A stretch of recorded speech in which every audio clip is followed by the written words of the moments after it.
Así es como una bomba nuclear vaporiza un portaaviones. En julio de 1945, el mundo despertó a una nueva realidad. Una fuerza que hasta entonces se había considerado casi mítica, estalló por primera vez en los cielos de Japón: la energía del átomo.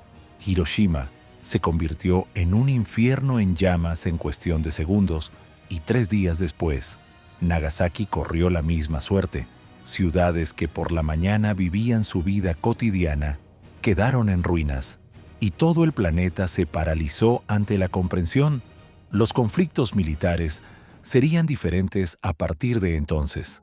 Donde antes se necesitaban miles de aviones y piezas de artillería para destruir un solo objetivo, ahora bastaba con una sola explosión. Este contraste asombró no solo a los civiles, sino también a los estrategas militares. El sentimiento de ansiedad reemplazó las nociones habituales de poder. ¿Tenían ahora importancia los acorazados, los cruceros y flotas enteras? ¿Valía la pena construir y mantener armadas colosales si una sola bomba podía aniquilarlo todo? El ejército y la aviación tenían en sus manos un arma que cambiaba la esencia misma de la guerra, y el destino de las fuerzas navales pendía de un hilo. En los despachos de Washington se empezó a hablar del futuro. Algunos creían que el armamento clásico estaba obsoleto, otros intentaban demostrar lo contrario. Las discusiones se intensificaron, porque la cuestión no solo concernía a la táctica, se trataba de miles de millones de dólares, de miles de puestos de trabajo, de prestigio y de la propia existencia de la Armada. Para la flota, era un momento crucial. O lograba demostrar su necesidad en la era atómica, o su papel se reduciría drásticamente. Fue esta sensación de amenaza lo que impulsó a almirantes y funcionarios a pensar en un experimento grandioso. Era necesario mostrar al mundo entero, y ante todo a su propio gobierno, que incluso en la era de los hongos nucleares, la flota tenía su misión. Pero para empezar, se requería lo más importante: encontrar una manera de comprobar si los gigantes de acero eran realmente capaces de resistir el nuevo tipo de ataque. Después de Hiroshima y Nagasaki, comenzaron feroces debates en los círculos militares estadounidenses. Si apenas ayer la flota se consideraba el argumento decisivo en el enfrentamiento global, ahora flotaba en el aire la pregunta: ¿para qué se necesitaban acorazados y portaaviones si podían ser destruidos por una sola bomba? Los almirantes entendían que de la respuesta dependía el destino de todo el mando naval. En los periódicos ya se vislumbraban titulares sobre cómo las nuevas tecnologías podrían convertir a los costosos buques en piezas de museo. En el Congreso, la situación se veía aún más alarmante. Tras el final de la Guerra Mundial, la economía del país necesitaba reducir gastos, y cada rama militar luchaba por su lugar en el presupuesto. El ejército y la aviación señalaban lo obvio. Fueron ellos quienes entregaron el arma atómica a los objetivos. Fueron sus esfuerzos los que llevaron a la capitulación del enemigo. La flota, en cambio, corría el riesgo de parecer superflua. Si no se demostraba su valor, la financiación se recortaría, y cuando el dinero se va a los rivales, es casi imposible recuperarlo. Uno de los que se dio cuenta del peligro antes que otros fue Louis Strauss, representante de la Armada en el Comité de Energía Atómica. Él declaró sin rodeos: si no se llevan a cabo las pruebas y no se demuestra la capacidad de supervivencia de los barcos frente a la nueva arma, comenzarán las conversaciones sobre su inutilidad, y entonces la flota no podrá conservar las fuerzas planificadas. Sus palabras sonaban alarmantes, pero convincentes. En ellas se percibía no solo el cálculo militar, sino también la estrategia política de mostrar que ni siquiera el átomo era capaz de devaluar el poder centenario de las potencias marítimas. Así nació la idea de la operación, que recibió el nombre simbólico de encrucijada, Crossroads. El objetivo era reunir toda una flota fantasma, someterla a un ataque nuclear y ver qué quedaba a flote. Para algunos, era una oportunidad para demostrar la inundibilidad de los gigantes marinos, para otros, la posibilidad de mostrar su debilidad y así reorientar los recursos hacia la aviación y las fuerzas terrestres. Nadie ocultó que el resultado del experimento sería decisivo. La preparación del proyecto comenzó de forma vertiginosa. A los pocos meses, los oficiales de la Armada elaboraron una lista de decenas de barcos que debían servir como sujetos de prueba. Los planes parecían grandiosos.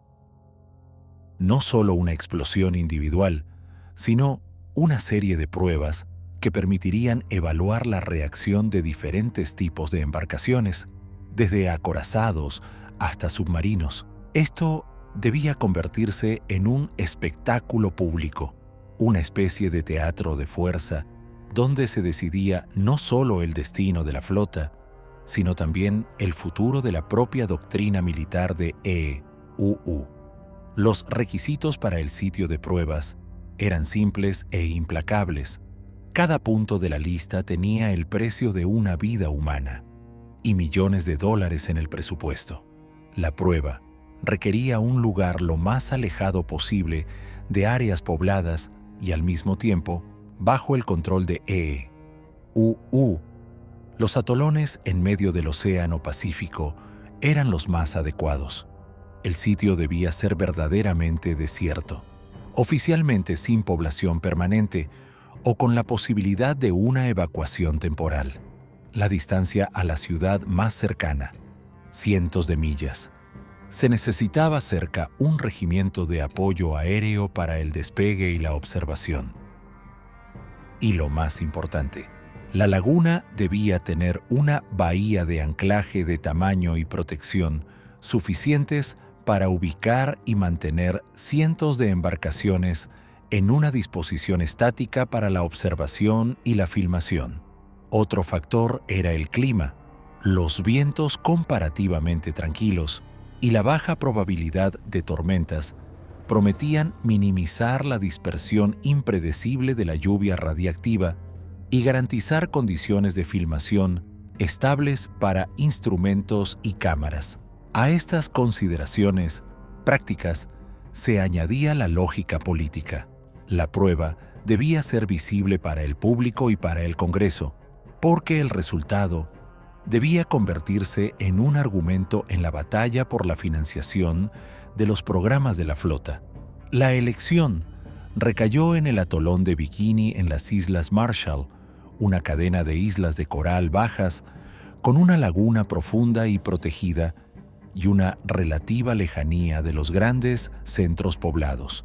Bikini cumplía varios criterios a la vez.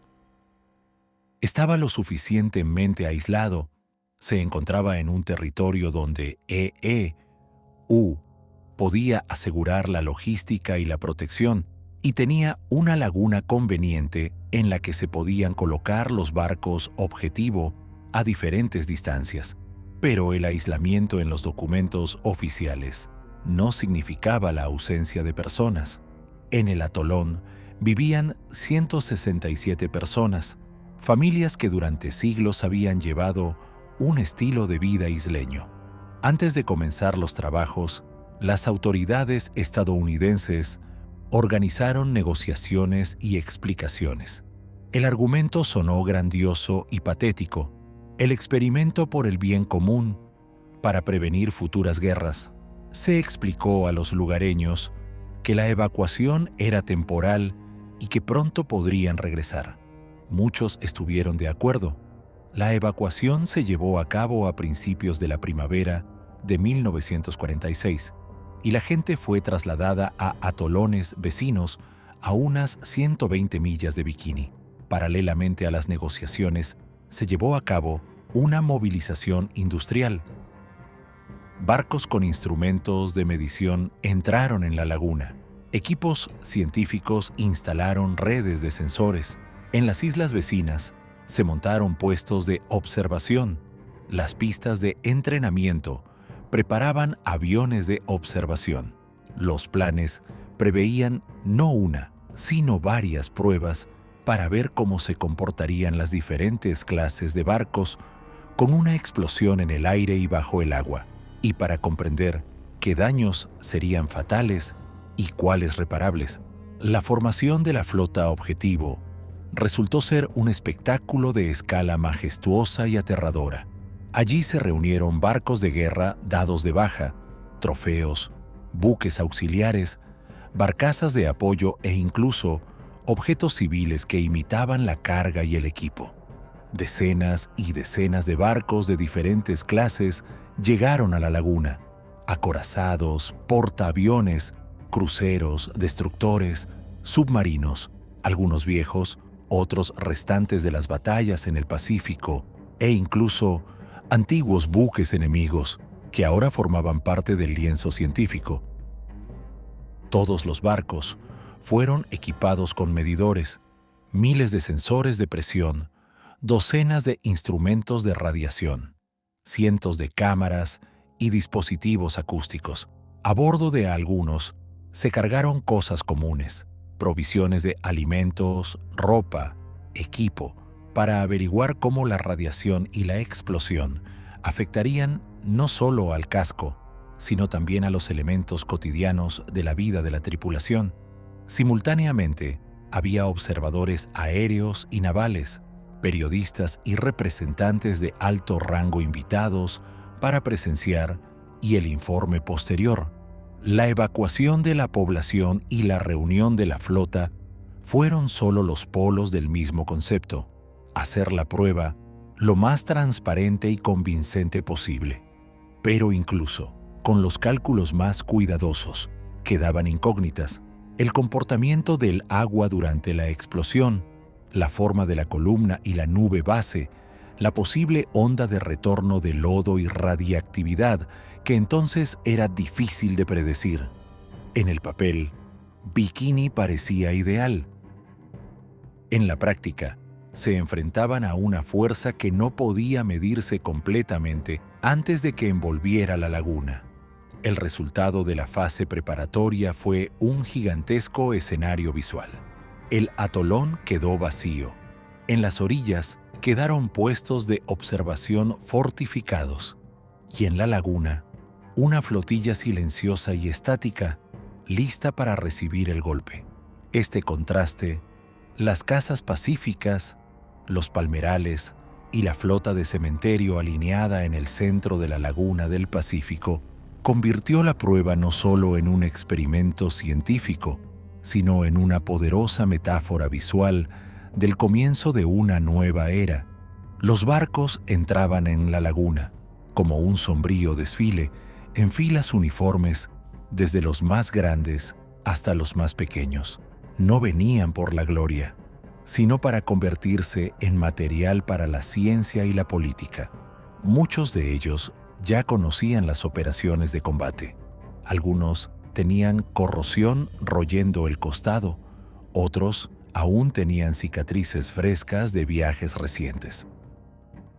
Entre estos colosos de metal se encontraban antiguos orgullos enemigos, acorazados japoneses con pesadas torretas de artillería que llevaban el recuerdo de los enfrentamientos del Pacífico, y un crucero alemán que inicialmente sorprendió al mundo con su capacidad de supervivencia, el Prinz Eugen, cuya silueta ahora se alzaba junto a las máquinas de guerra estadounidenses y británicas, despojado de bandera, pero no de historia. Cada barco ocupaba su lugar en la cuadrícula de cálculo, más cerca del epicentro para probar el impacto directo, más lejos para ver el efecto de la distancia y las olas reflejadas. Destructores, submarinos, cruceros auxiliares, barcazas y remolcadores. Todo se convirtió en un gran laboratorio experimental donde barcos con diferentes diseños de casco, diferentes posiciones de maquinaria y diferentes conjuntos de compartimentos debían mostrar qué tipos de vulnerabilidades surgirían bajo la acción de la nueva fuerza. Los barcos no solo fueron equipados con medidores, sino también con la imitación de la vida habitual a bordo. Se llenaron las cabinas con provisiones, se colocó el equipo, se dejaron en las bodegas objetos cotidianos.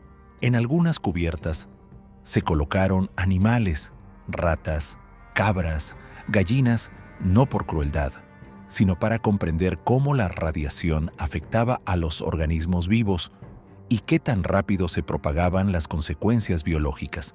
Estos pequeños participantes, desprovistos de origen en el registro e inscritos en las tablas científicas, debían servir como señales, marcadores vivos, que mostraban las huellas invisibles de la bomba invisible. En el cielo, sobre la laguna, se formaba otra parte del espectáculo. Regimientos de aviones de observación esperaban su papel. Exploradores, aviones de filmación, bombarderos adaptados para el ascenso y la caída de maniquíes. Todos estaban equipados con cámaras, sensores de presión y dosímetros. Las cámaras filmaban desde diferentes ángulos a diferentes velocidades. Los instrumentos registraban el momento en que el aire y el agua interactuaban con la energía nuclear. En las orillas y en los atolones vecinos se desplegaron estaciones científicas listas para recibir datos, procesar señales y transmitir los resultados a los cuarteles generales y a los políticos, a quienes les tocaría leer estas cifras como una sentencia o como una justificación de gastos anteriores. La preparación se llevó a cabo meticulosamente y casi de manera ceremonial. Las tripulaciones de los barcos dados de baja, las brigadas de ingenieros y los grupos científicos trabajaron codo con codo, tendiendo cables, asegurando sensores, instalando líneas de comunicación.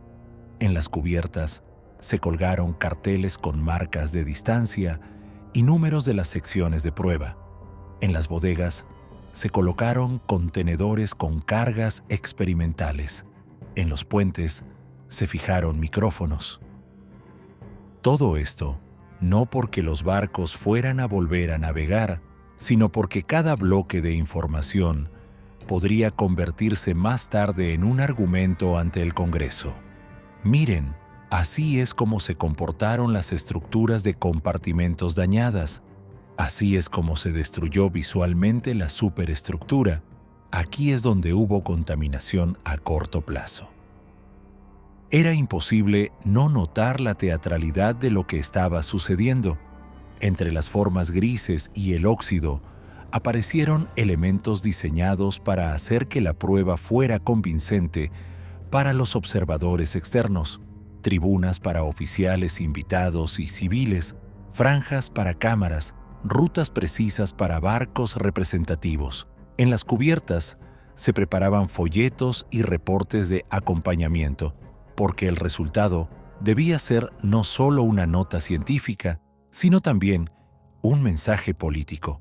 Y sin embargo, la imponencia de la flota fantasma ocultaba otra cosa: la inevitable ansiedad. Los barcos permanecían en silencio, desprovistos de tripulaciones, y el único ruido era el de los pasos ruidosos de los ingenieros y el susurro de las cuerdas. En su silencio se sentía la ironía. Estos gigantes, cuyo significado alguna vez estuvo determinado por las líneas de frente y el dominio en las olas, ahora esperaban un disparo capaz de cambiar su propósito para siempre. Antes vivos, cargados de espíritu y ruido de servicio, se habían convertido en faros del pasado, dispuestos para un experimento que debía decidir si el poder naval tendría futuro en un mundo donde una sola explosión podía reescribir el mapa de la guerra. Entre los cientos de barcos reunidos en la laguna, una silueta atrajo inmediatamente una atención especial: el crucero pesado alemán Prinz Eugen. Su aparición aquí parecía casi simbólica. Alguna vez fue parte de la élite de la Kriegsmarine, participante en operaciones sonadas y testigo de las batallas navales más grandes de la Segunda Guerra Mundial. Ahora, desarmado y sin bandera, se erigía en medio de la flota fantasma, listo para recibir el golpe del átomo. Para los estadounidenses, era importante incluirlo a él. Primero, representaba al enemigo, al antiguo adversario, cuya reputación había sido empañada, pero por ello, solo más interesante para el experimento. Se podía mostrar al mundo cómo el arma atómica destruía un símbolo del poder alemán. Segundo, el Prinz Eugen tenía una reputación única. Este crucero era considerado afortunado. Demasiadas veces había salido de las batallas con daños, pero sin hundirse. Había evitado la perdición final allí donde otros barcos encontraron su final. En su historia había tantas casualidades que parecía casi invulnerable. El destino del barco se desarrolló dramáticamente. En mayo de 1941, junto con el Bismarck, se abrió paso en el Atlántico. Los británicos lo confundieron inicialmente con el Bismarck y abrieron fuego contra él. Como resultado de un error fatal, el Hood, orgullo de la flota británica, recibió un golpe mortal y el mundo fue testigo del hundimiento del legendario acorazado. El Prinz Eugen salió ileso de esa batalla y continuó la incursión. Más tarde, sobrevivió a los bombardeos en Brest, a los impactos de torpedos en Noruega, a los ataques de submarinos y aviones. Su casco fue perforado una y otra vez, pero invariablemente regresaba a la línea de servicio, como si el destino mismo protegiera a este crucero.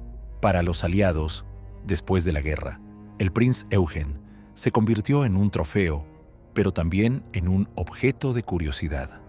Vieron en él no solo un barco enemigo, sino un artefacto de ingeniería que había demostrado una resistencia increíble en batallas reales.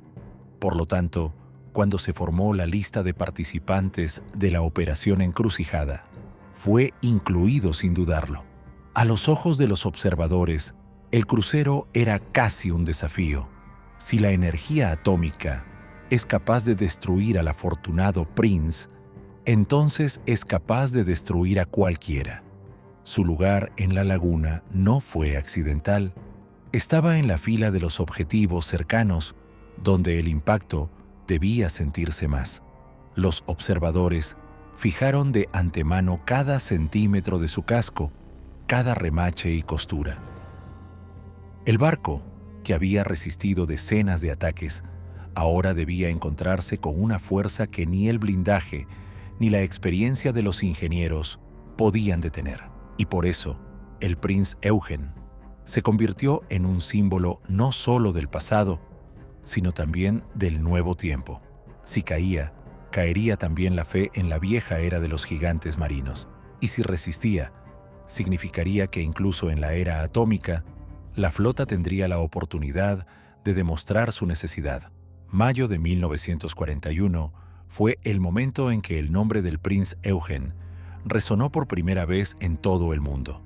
Junto con el Bismarck, salió al Atlántico como parte de una atrevida operación, cuyo objetivo era irrumpir en las rutas marítimas y golpear el comercio británico. Fue una prueba, no solo para la Kriegsmarine, sino para todo el poder marítimo británico. En Londres, entendieron que la aparición de tales gigantes en el océano podía paralizar el suministro del país. Los dos barcos alemanes navegaban a través del estrecho de Dinamarca en condiciones de niebla y viento helado abriéndose paso cuidadosamente entre las patrullas. Los navegantes mantenían el rumbo y los radares funcionaban a pleno rendimiento. Demasiado dependía de si se lograría mantener el secreto del movimiento. Pero el sigilo no duró mucho. Primero, un barco sueco notó sus siluetas, luego los aviones de reconocimiento transmitieron las primeras señales. Para cuando los alemanes salían al estrecho, ya los esperaban. Pronto el crucero pesado británico Suffolk fue el primero en tomar contacto. No se acercó, prefirió mantener la distancia y seguir al enemigo, mientras se acercaban las fuerzas principales. A él se unió el Norfolk, y pronto, dos buques insignia de la flota real entraron en el estrecho, el crucero de batalla Hood y el acorazado más nuevo Prince of Wales.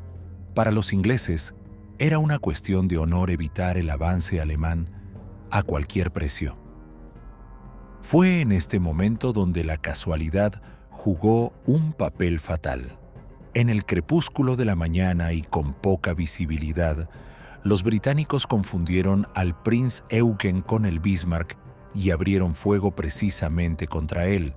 En los primeros minutos de la batalla, el crucero alemán se encontró en el centro de una ráfaga de proyectiles, pero a pesar de la lluvia de impactos a su alrededor, no sufrió daños graves. Mientras tanto, el verdadero Bismarck permaneció relativamente libre y pudo concentrar su artillería en el objetivo principal, el Hood. La batalla duró solo unos minutos, pero el resultado fue catastrófico.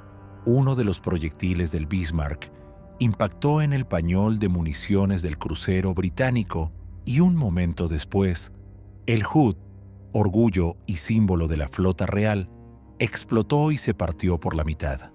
De más de 1.500 marineros, solo 3 se salvaron. Para Gran Bretaña fue un shock. El barco, considerado inhundible, se hundió en cuestión de minutos.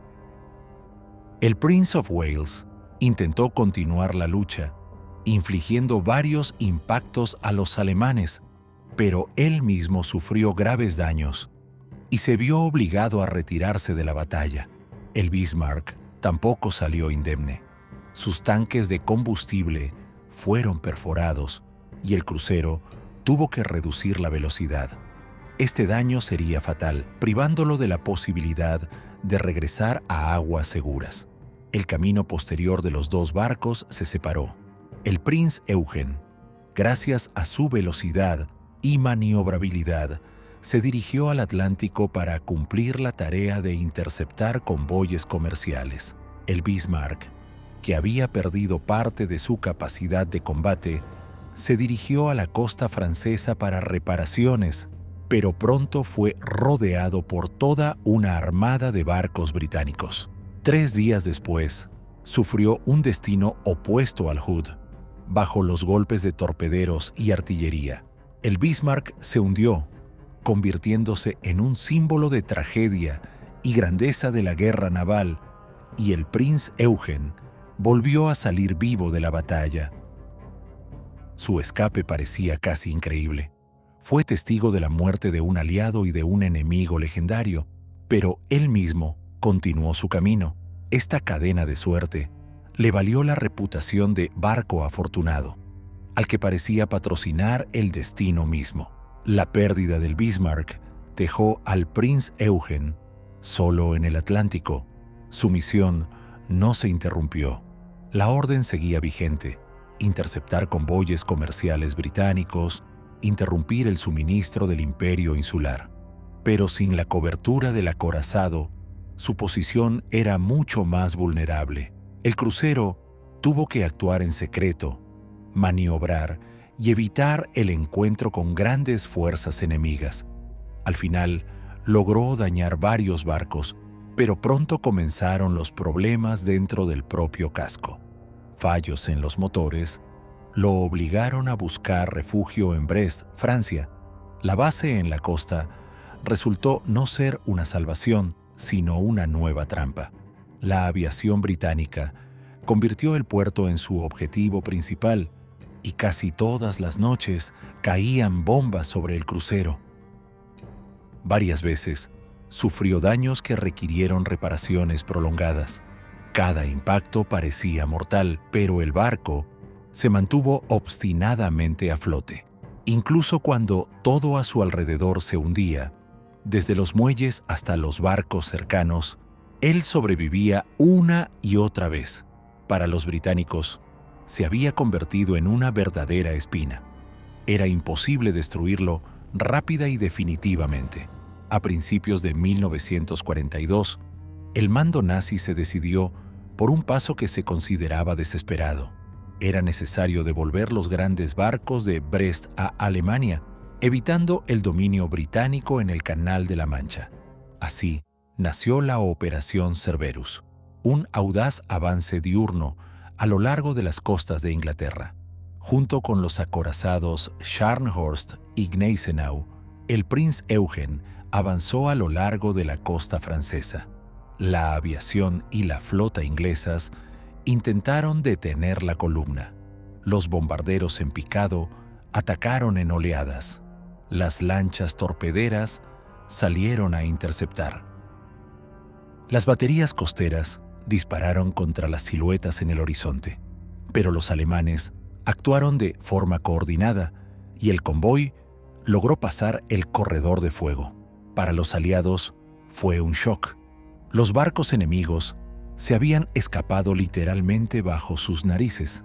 Además, el Prinz Eugen salió ileso de nuevo. Incluso lo apodaron el crucero feliz, pero la suerte no fue eterna. Más tarde, ya cerca de las costas de Noruega, fue alcanzado por un torpedo del submarino británico Tritón. El impacto fue en la popa, dañando el sistema de dirección, y el crucero evitó el hundimiento por poco.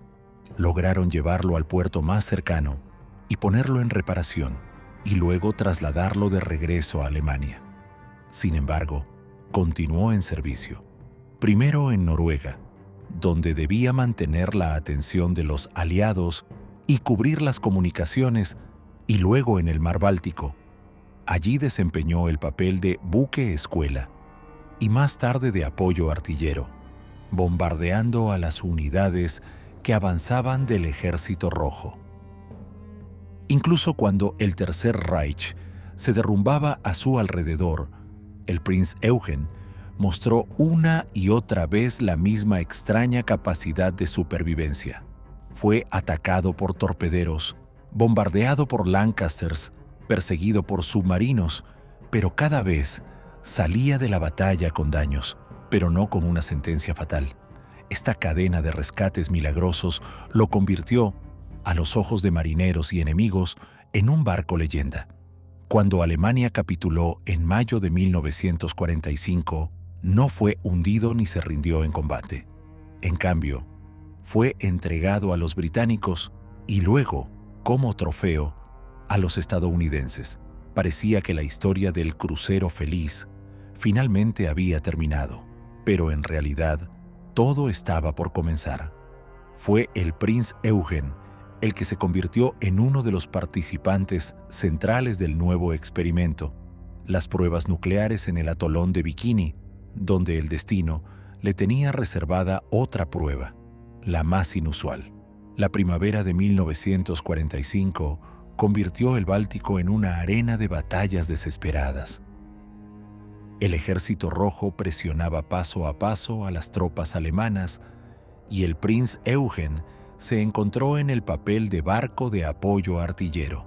Sus pesados cañones descargaban proyectiles sobre las posiciones que avanzaban, cubriendo la retirada de las unidades de la Wehrmacht y asegurando la evacuación de civiles.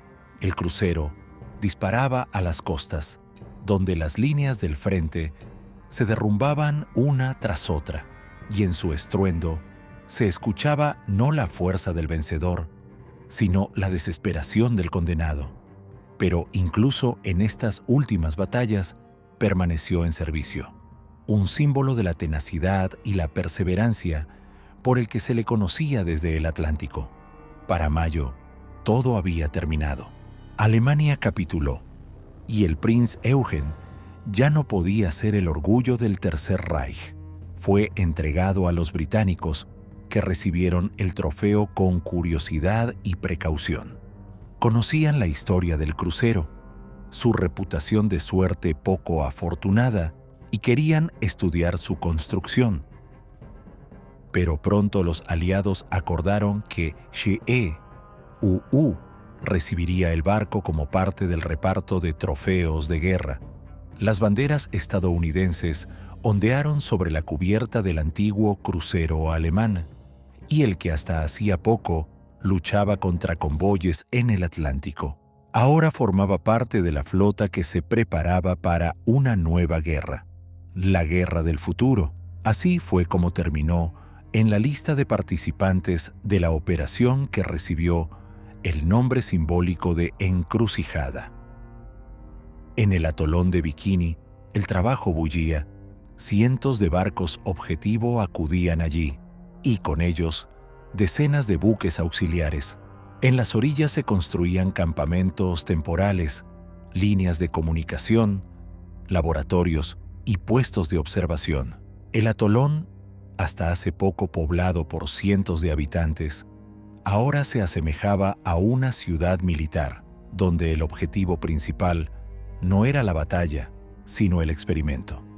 Miles de personas llegaron allí, alrededor de 42,000 militares y especialistas civiles, científicos de Los Álamos, oficiales de la flota, ingenieros y periodistas vivían codo a codo en condiciones que se parecían más a una exhibición de poder militar que a un campo de pruebas.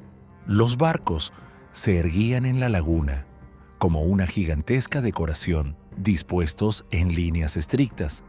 En sus costados se aseguraban sensores de presión, medidores de radiación, cámaras y micrófonos. En algunos incluso se dejaron muebles, alimentos y equipo para ver cómo se comportaría la nueva fuerza en un entorno cotidiano. La atmósfera era a la vez rutinaria y tensa. Para algunos, era un evento de importancia científica, una oportunidad para recopilar datos que determinarían la estrategia de las guerras futuras. Para otros, un espectáculo político, diseñado para que el Congreso y los aliados vieran. América controla el átomo y puede usarlo no solo contra ciudades, sino también contra flotas. En Bikini se reunieron testigos del nuevo siglo, y todos entendían que pronto la historia daría un giro que cambiaría el concepto mismo de la guerra. En esta expectativa, el Prinz Eugen ocupó un lugar especial. Estaba entre los barcos de la línea cercana, como si estuviera especialmente preparado para la prueba de si el crucero feliz resistiría una fuerza que nadie ni nunca había podido manejar. El primer día de julio de 1946 se convirtió en el momento para el que todo se había preparado. Al amanecer, un bombardero B-29, con el irónico nombre Dave's Dream, despegó del aeródromo en el atolón Kwajalein. Su carga era más terrible que cualquier bomba habitual. Una versión modificada de Fat Man, la misma que explotó sobre Nagasaki. Esta vez la llamaron Gilda, Able. El avión tomó altura y se dirigió a la laguna de Bikini. Debajo, en una geometría perfectamente alineada, se encontraba la flota fantasma. Acorazados, portaaviones, destructores, submarinos y entre ellos, el Prinz Eugen. Las cámaras registraban cada paso de la operación y miles de ojos, militares, científicos y periodistas esperaban el momento de la verdad. Cuando se abrió la escotilla del bombardero, el tiempo pareció ralentizarse. Gilda abandonó el avión y, girando en el aire, se precipitó hacia su objetivo. 48 segundos después de ser lanzada, el cielo sobre la laguna se encendió. Una explosión de 23 kilotones iluminó el océano, formando una bola de fuego cegadora que por un instante convirtió la laguna en un caldero hirviente. Una ola de calor recorrió las cubiertas de los barcos. La onda de choque derribó las antenas de los mástiles y dobló las superestructuras de acero. Pero cuando el polvo y el humo comenzaron a disiparse, la imagen resultó ser inesperada. De los 94 barcos objetivo, solo 5 se hundieron. Muchos sufrieron daños, pero se mantuvieron a flote. Incluso los que estaban más cerca del epicentro no parecían destruidos, sino solo quemados y mutilados. El Prinz Eugen se libró con un mástil roto y algunas grietas en el casco, daños casi insignificantes en comparación con lo que esperaban los observadores. Científicos y militares registraron los resultados con desconcierto. La explosión fue colosal, pero su efecto contra los barcos fue menos destructivo de lo pronosticado. La teoría de que una sola carga atómica era capaz de barrer toda una flota no se confirmó. En una batalla real, muchos de estos barcos podrían haber vuelto a la línea de servicio después de las reparaciones. En lugar de una aniquilación total, los espectadores vieron un extraño desfile de barcos moribundos, deformados, pero no vencidos. Para la flota esto fue un alivio temporal. El poder naval aún podía reclamar importancia, incluso en la era nuclear, pero a la sombra de este alivio acechaba un nuevo miedo. No la destrucción, sino lo que la seguiría. El polvo radiactivo que se asentó en el agua y las cubiertas se estaba convirtiendo en el verdadero enemigo invisible. Y por delante esperaba la segunda etapa, mucho más siniestra. Pocas semanas después de la primera prueba, un tenso silencio volvió a reinar sobre la laguna. Ahora se preparaba el segundo experimento, que prometía ser aún más espectacular y peligroso. Lo llamaron Baker, Bravo, y la carga Helen de Bikini. A diferencia de Hilda, lanzada desde el aire, la nueva bomba debía explotar directamente bajo el agua, a solo decenas de metros de la superficie. La mañana del 25 de julio de 1946 comenzó con un calor denso y sin viento. Era exactamente lo que esperaban los científicos. La superficie tranquila de la laguna permitía observar las consecuencias en toda su plenitud. En la columna de agua, en una plataforma especial, se aseguró una carga de los mismos 23 kilotones. Los barcos se erguían en las mismas filas, pero esta vez parecía que la naturaleza misma contenía el aliento. El momento de la explosión convirtió la laguna en un infierno hirviente. Instantáneamente, el agua se elevó en una columna gigante y de ella surgió un extraño hongo, no de fuego, sino de 1.000.000 de toneladas de espuma blanca. Una enorme burbuja levantó a la superficie decenas de miles de toneladas de agua mezclada con arena y escombros. Los barcos que se encontraban más cerca fueron como lanzados desde dentro. Las cubiertas fueron arrancadas por la ola. Los cascos crujieron bajo la presión de la fuerza invisible. El espectáculo resultó ser espeluznante y fascinante. Donde un minuto antes había un océano plano, ahora se alzaba un gigantesco cráter de agua y sobre él una columna blanca resplandeciente bajo el sol. Muchos barcos no resistieron. Algunos se hundieron instantáneamente, otros se quedaron a la deriva, mutilados por el impacto. Pero la amenaza principal no fue esta. La explosión levantó del fondo una nube de partículas radiactivas y lluvia que, junto con el agua de mar, se estrelló contra los barcos. Las cubiertas se cubrieron con un depósito venenoso y la laguna misma se convirtió en un caldero radiactivo. Cualquier intento de entrar en ella amenazaba con la exposición a la radiación. Fue este efecto el que resultó ser mucho más destructivo que la onda de choque. Si después de la primera prueba los barcos podían ser reparados, ahora se habían convertido en fantasmas contaminados, a los que era imposible acercarse. Los científicos reconocieron que por primera vez la humanidad se enfrentaba a un fenómeno que hacía que un arma fuera peligrosa incluso después de que las explosiones hubieran cesado. El polvo marino radiactivo se quedó en todo, desde las superestructuras de acero hasta el revestimiento de los barcos y los cables. No se lavaba con agua ni desaparecía con el tiempo.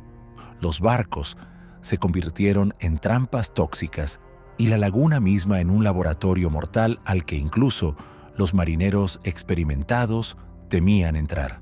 En ese momento quedó claro, el arma atómica no es solo una explosión, sino también consecuencias que son imposibles de controlar. Helen de Bikini mostró lo que se temía en Los Álamos. El mar después de un ataque nuclear se convierte no en un campo de batalla, sino en una zona donde no se puede vivir ni luchar. Y para la flota, este fue un veredicto mucho más terrible que las perforaciones por la onda de choque. Entre los escombros y el agua envenenada volvió a destacar una silueta familiar, el Prinz Eugen.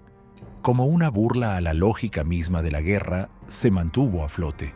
Sus cubiertas estaban quemadas, sus mástiles torcidos, pero el casco resistía.